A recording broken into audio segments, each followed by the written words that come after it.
होली को नव षष्ठी नव अन्न महायज्ञ कहते हैं। हमारे यहाँ पर 2 यज्ञ होते हैं।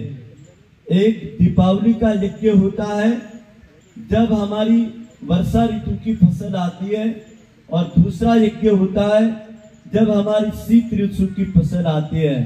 तो खरीफ और रबी फसल की जो किसान के घर जो कुछ पकता है वो उसे अभी खाता नहीं है, अभी उसको सबसे पहले वो होली में और उधर नव षष्ठी दीपावली के यज्ञ में पहले अर्पण करेगा। तो ये कल होली जो हमने मनाई, इसमें आपने देखा होगा गेहूं, चना, संतरे, खजूर, गुड़, हर कंगन, ये आप होली में अर्पण करते हैं। और होली पर्व पर त्रिसमता देवी का पूजन होता है। त्रिसमता देवी में पहली समता जाति भेद, जाति पाति को मिटा करके जो भी हिंदुस्तान में रहता है वो सब आर्य पुत्र है, सनातनी पुत्र है, और उन लोगों को अपना मान करके सारे लोगों को एक रंग में रंगना, अर्थात कोई चेहरे से पहचान में नहीं आए कि ये अमुक जाति का है। इसलिए इसको रंगों के पर्व पर सामुदायिक यज्ञ, सामुदायिक रंग उत्सव, समाज की जाति के भेद के मिटाने के लिए। फिर दूसरा क्या है? लिंग भेद। इसमें स्त्री पुरुष का भेद नहीं, बेटा और बेटी का अंतर नहीं, और यदि इतना हो जाए तो नारी को फिर पद्दलित नहीं होना पड़ेगा। और तीसरी समता देवी का है अर्थ की समता।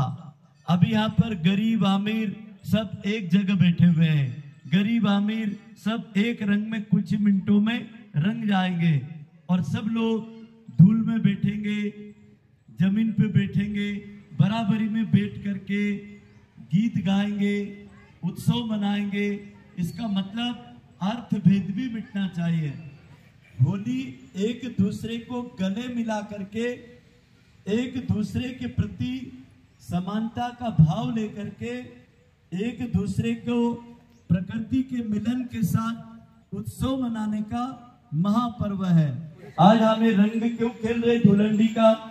इसमें होली का भस्म मिलाया है। अब होली का भस्म का विज्ञान क्या है? आज से चिकन पॉक्स की, छोटी माता की, बड़ी माता की, चेचक की बीमारी की वातावरण में शुरुआत हो जाती है 2 महीने के लिए। और आपने देखा होगा इस समय बच्चों को थोड़े फुंसी ज्यादा होते हैं, और चिकन पॉक्स होता है जिसको छोटी माता गांव में बोलते हैं। तो हमारे यहाँ होली की भस्म को और नीम के पत्तों के रस को लगाने से और मिट्टी को लगाने से आपको 2 महीने तक चिकन पॉक्स, थोड़ा फुंसी, गर्मी की बीमारियां नहीं होती है। इसके लिए प्राकृतिक रंगों का, सूर्य के द्वारा जो रंग आते हैं, इनका उपटन किया जाता है। ये होली तंत्र की, टोने टोना जादू की क्रिया है, इसलिए लोग इसके अंदर सब प्रकार की तांत्रिक क्रियाएं करते हैं। कोई सरसों डालता है, कोई चूड़ी डालता है, कोई काला कपड़ा डालता है। क्यों? क्योंकि असुरों की पूजा मतलब कैसी होती है? सात्विक पूजा नहीं होती, राजसिक पूजा नहीं होती, तामसिक पूजा होती है। तो अपने घर की तामसिक प्रवृत्तियों को विदा करने के लिए उसको एक चौराहे पर, मतलब घर के आंगन में भी नहीं, चौराहे पर जहाँ 4 रास्ते रहते हैं, अक्सर होली वही जलाई जाती है, चौराहे पर। तो चौराहे पे क्यों जलाई जाती है?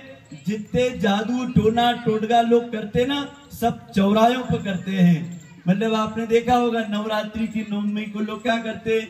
कोई दीपक, कुड़ी, मटका, काला कपड़ा, हल्दी, खिल्ली, नींबू का रखते हैं, चौराहे पे रखते हैं। तो आज से गलती से भी किसी चौराहे का कोई टोटका आप देख लोगे न, ये उपटन आपने लगा लिया, उससे आपको नेगेटिव प्रभाव नहीं पड़ेगा, क्योंकि हमने भक्त प्रहलाद की गोद का स्नान कर लिया है।